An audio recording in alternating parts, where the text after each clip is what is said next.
Felix Graham de Vanily. So little we know, and yet so much he's done in the little screen time he's had in the series thus far.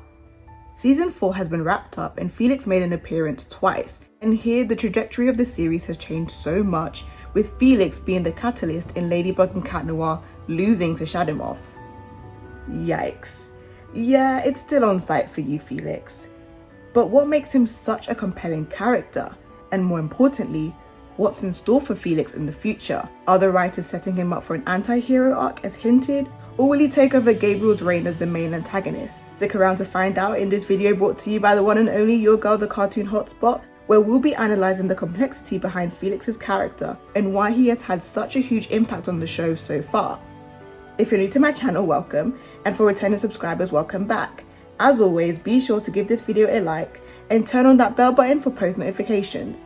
Without further ado, let's begin.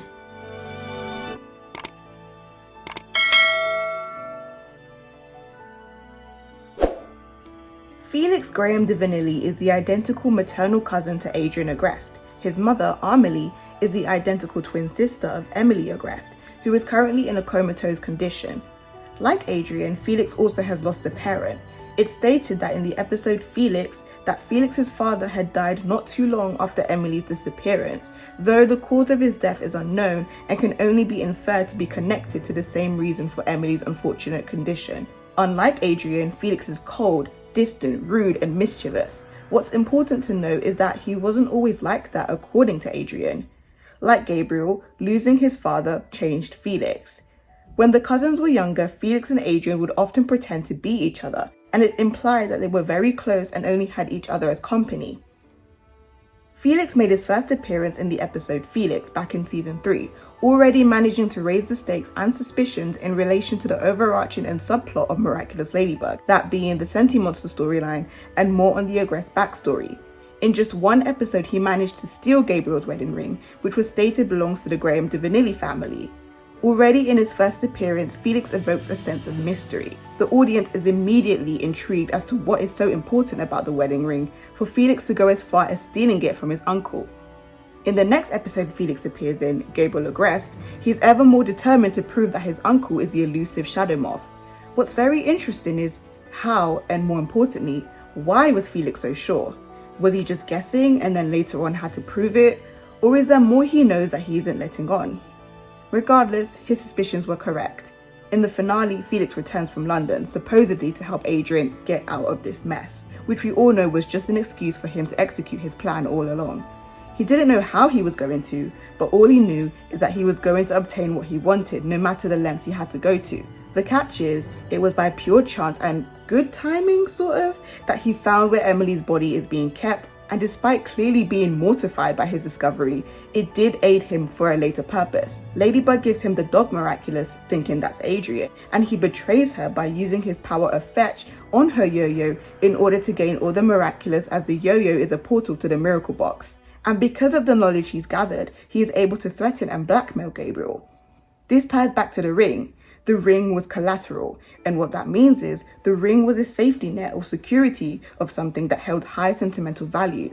To further simplify this explanation, it just means that if the worst case scenario ever happened, Felix wouldn't be back to square one with absolutely nothing. Instead, he'd still have the ring, and he could try and negotiate or even use as a method of bribery to obtain his goal. So in Strike Back, he makes the trade. He gives Gabriel the ring in exchange for the Peacock Miraculous, which leads nicely onto our next talking point of this video. What are his motives? Well, we know Felix is a sentient being, and that in Strike Back he expressed discomfort and regret when he wasn't able to save his fellow sentient beings. And then he successfully obtained the Peacock Miraculous, which was what he was after all along. But that still doesn't answer our question. Why did he want the Peacock brooch? And more importantly, why was the Graham de Vanily ring of less significance to him for Felix to just casually exchange it? These questions all imply that Felix is more of an anti-hero than a complete antagonist like Gabriel. His intentions might be good and in the right place, but his methods of going about it are questionable and trickles down the border of what's moral and what's immoral, as Felix is willing to side with the enemy, manipulate the heroes, and take advantage of situations to his own will and when he sees fit to do so. To put it simply, Felix does not care who he crosses, just as long as he gets his way. but compelling characters have contradictions. It's what allows them to be intriguing, grappling, and the audience actually takes an interest in them. Felix is three-dimensional, even with the little knowledge we have about him. Felix's contradiction is, yes, he doesn't care. But he does. The extent to which he cares, that's up to you to decide. I absolutely love the Senti-Being twin storyline for this reason, because Adrian and Felix are spitting images of one another, but complete opposites, yet they are alike in so many ways beyond just being identical. And it's not so much the case that Adrian is the good twin and Felix is the bad twin. That's boring. These characters have layers to themselves. Like Adrian, Felix craves control over himself and his decisions. The difference is, Felix isn't afraid to strive for that control, thus why he's rebellious and snarky. Adrian can be all the things I just described Felix as, but he isn't. Adrian physically and mentally cannot break free, but Felix is able to for reasons we don't know. And this is why Felix cares. You could argue Felix does not give a damn about his cousin/twin. In retrospect, however, maybe he does care about Adrian, but only because they're both senti-beings. That's the one moral code Felix holds dear to himself and won't break. And this brings a whole new meaning to when Felix said, I know, and that's why the second I saw your face on TV this morning, I left London to get you out of this mess. Also when Felix challenged Adrian by asking, You always do everything your father tells you to do? Felix cares on that level because Felix knows more than what he lets on, and that's what makes him so dangerous and such a threat to Gabriel, but even to Ladybug and Cat Noir. Felix is the same age as Adrian and Marinette. They're 14, and despite Adrian and Marinette being superheroes, there's so much they don't even know beyond the miraculous. There's so much Adrian doesn't know about his own family. But Felix does, and he's withholding that information and keeping it to himself. You cannot manipulate someone who has knowledge. After all, they say knowledge is power. Felix has that power to do whatever he wants, whenever he wants, however he wants, and to whomever he wants, and that includes someone as powerful and influential as Gabriel Agreste. And sure, there might have been a time where Felix genuinely cared about Adrian, and to some extent he might still do. It's up for debate, and I'm interested to hear your thoughts. My personal theory is that over time, when Felix began discovering a lot of things that might be too much for a 14-year-old to grapple, even one as manipulative and smart as Felix, he saw a lot of situations in a different light, and that changed his perception of the world. Remember, according to Adrian, Felix's father's death really took a toll on him. Compelling characters aren't just terrible for the sake of being terrible. Who knows what Felix could have found out, what he did find out. And in a way, I think whatever he did discover sort of caused him to resent everyone around him and resent Adrian. Felix doesn't have any friends, as Cat Noir states. You made a lot of enemies in one day. Bet you don't have a lot of friends acting the way you do. Am I wrong? Felix knows he's a senti-being. Adrian doesn't. And the senti-being storyline is an allegory, basically a story with a hidden message for control and parental abuse. Adrian and Felix are identical despite being cousins. From the get-go, he knew something shady was going on from behind the scenes. My theory is that he hates the fact he isn't his own person because he's identical to Adrian when there's no reason they should be. This explains why Adrian and Felix were so good at fooling their parents when they pretend to be each other. Both Adrian and Felix mirror each other in the sense that they are both on a journey of being their own person, establishing control over their own lives regardless of how they came to be. And that has shaped Felix into the person he is, and he resents Adrian for not being able to stand up to his father because it's like seeing yourself, a literal carbon copy, same face, same physique, same features, same everything. It's like seeing himself not being able to stand up when he knows he's capable of doing so. If I had a doppelganger, but we were completely different in personalities and there were some undesirable traits I find in my identical doppelganger, I'd definitely resent them because it's like seeing myself be unlikable in whatever aspect. It's bad enough they have my face, but it's even worse of them having my face but doing something I'd never do. For those of you who are fans of the Vampire Diaries, you'd know what I'm talking about. Just a little reference. This is the deal with Felix, at least in my opinion. He wants to help Adrian, but he simply doesn't have the time to. This is what Kagami was saying. How long will it be until Adrian starts pulling the strings of his own life? He can't keep having people do it for him, whether it's Kagami helping him, Felix helping him in his own twisted and slightly immoral way, or Marinette helping him as sweet and caring as her intentions are. Adrian needs to do it himself. There's only so much other people can do for you. And Felix is just like, Adrian, I care for you, but you're wasting my time. I've got my own stuff to do, but when you're ready, let me know. Because quite frankly, Felix does have his own mission, that being, get the Peacock Miraculous, and then this adds a whole new meaning to when he said, or maybe your fear keeps you from seeing a hidden side of him.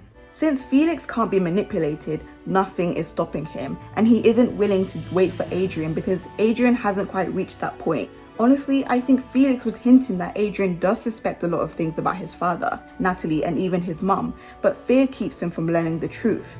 Adrian is naive, and Felix doesn't have the time for that. So what does he do? Throws him under the bus, throws everyone under the bus. He lets go of every personal attachment he has so he can go about obtaining his goal. I think this is interesting because to me, it's like a defense mechanism. It's Felix's way of protecting himself from any feelings of guilt. If he cuts off personal attachments, he doesn't have to feel guilt. Now, why does this make him a compelling villain? Felix knows exactly where to hit and how to manipulate people. Good villains are observers. Great villains bide their time carefully, not recklessly, and they don't let their emotions get in the way of their thoughts and plans. This is a direct contrast to Gabriel, who we know has a clear motivation for wanting Ladybug and Cat Noir's Miraculous. Oftentimes, Gabriel's emotions cloud his judgment, which is why Natalie, the calm and reserved assistant she is, comes up with devious and strategic plans. Felix is patient, and with patience come results, but he knows not to waste too much time. Back to my point on his skill of manipulation. Felix is able to sift out a person's weakness and exploit it just by a few minutes of interacting with them / observing them. I don't think it's random that he easily figured out Hawkmoth is Gabriel. He observed how cold and distant Gabriel is with everyone around him, including his son, right after Emily disappeared and suddenly Hawkmoth comes around. He put 2 and 2 together but had to prove his accusations were correct by setting a trap for Gabriel. Felix challenges Gabriel, but he also challenges Ladybug and Adrian. A compelling character, a compelling villain, challenges the protagonist and makes it difficult for them to achieve their goal during their journey / arc. Marinette all season had been learning to take more risks by entrusting more people with the miraculous, telling Alia she's Ladybug, trying to confess her feelings to Adrian. Isn't it ironic that in the episode Risk, Felix returns? And that journey of trusting herself more all came crumbling down the minute Felix stepped into Paris. Felix doesn't personally know Ladybug, but from observing Adrian, the pictures of Ladybug on his phone, he was able to exploit that to his advantage. He figured if Adrian has a thing for Ladybug, and Adrian is, well, Adrian, and all the girls in Paris are crazy obsessed with him, what are the chances too that Ladybug might also be obsessed with Adrian? Because Ladybug too is just an ordinary girl behind the mask. So it's safe to say she probably also has a thing for him. Felix is also extremely good at pretending to be Adrian, and it's not just because he's identical to him. He grew up with Adrian, and so he pretty much knows this boy in and out. So by literally being Adrian, he was able to manipulate Ladybug by innocently asking questions about how his powers work, knowing she'd easily tell him. I've already spoken about how Felix mirrors Adrian. Felix wants control, he craves it. Adrian does too. The difference is Felix doesn't mind breaking moral codes to do it. Felix doesn't hesitate. Felix doesn't have emotional attachments. Felix doesn't mind losing friends and making enemies as long as he gets what he wants. But how does he mirror Marinette? Marinette's arc is about control as well. Remember, Adrian and Marinette are on different journeys but to the same destination with the same goal rooted in different problems. Marinette desires control. This is stated in Glaciator 2.0 and in Strike Back when she broke down in tears. She hates not having control because it makes her vulnerable. That's a side of her she doesn't want people to see because as a hero, it makes her less credible. And she doesn't want to let the people of Paris down, but she doesn't want to let herself down. Felix exploited that weakness, not knowing Marinette is Ladybug, of course. Because again, Ladybug is someone behind the mask. She's not invincible and she also has fears and worries. wanting control isn't bad. We all want control. But how you strive to establish control may cause some problems that Felix was very easily able to manipulate to his advantage. Also, Felix goes with the flow. When one plan doesn't work, he waits it out until a better plan is presented in front of him, compared to Marinette, who has everything premeditated, and when something doesn't work out the first time, she tends to stress because it goes back to her wanting control. Felix is so compelling, and I absolutely love what he's done for the series so far. As for what's in store for him later on, I have a feeling he'll be making a few more appearances and might even reveal his motives to Adrian. I can totally picture Gable Agreste turning up the notch with the insanity, to the point Felix has no choice but to side with Adrian and possibly help him. I think Felix obtaining the Peacock Miraculous is to reiterate the point that the miraculous aren't meant to be used for evil purposes, and whilst Felix is far from good, he most certainly is not evil. I think Felix can do a lot for Adrian and Marinette's arc in the next season, and I absolutely cannot wait. But now I want to put it to you guys. What are your thoughts on Felix? Do you think he genuinely cares about Adrian? Do you think he'd succeed Gabriel as the main antagonist, or he's better suited for the anti-hero arc? What do you think are his true motives? Let me know down in the comments below. As for today, that's it from me, and I'll see you again next time. Bye!